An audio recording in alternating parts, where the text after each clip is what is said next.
আজকে গিয়েছিলাম সেলুনে, সেলুন থেকে চুল টুল কেটে এখন ফিরছি।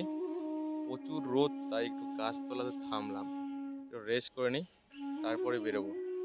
এখন আমি যেখানে আছি চারিপাশে ধানের জমি, দেখতে পাচ্ছ, চারিদিকে সবুজ আর সবুজ।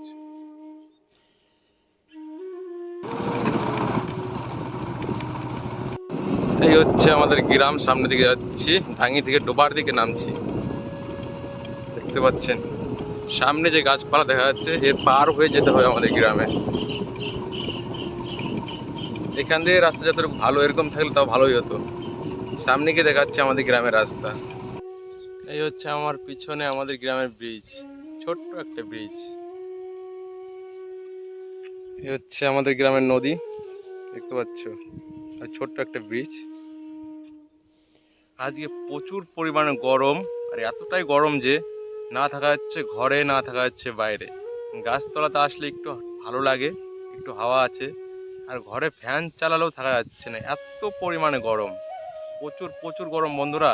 তোমাদের ওখানে কিরকম গরম কমেন্টে অবশ্যই জানাবে।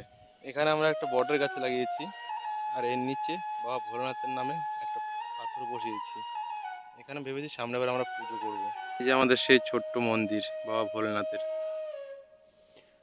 এই হচ্ছে আমার বাইক, আর বাইকের সামনে দিকে যে রাস্তাটা দেখা যাচ্ছে ওটা আমাদের গ্রামের রাস্তা। সব কিছুই ভালো লাগে।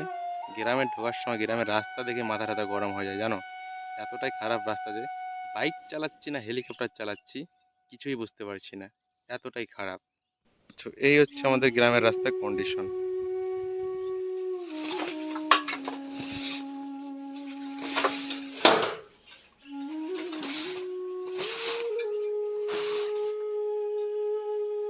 ফাইনালি বন্ধুরা বাড়ি পৌঁছে গেছি। বাড়ি পৌঁছানোর পর এতটাই গরম লাগছে যে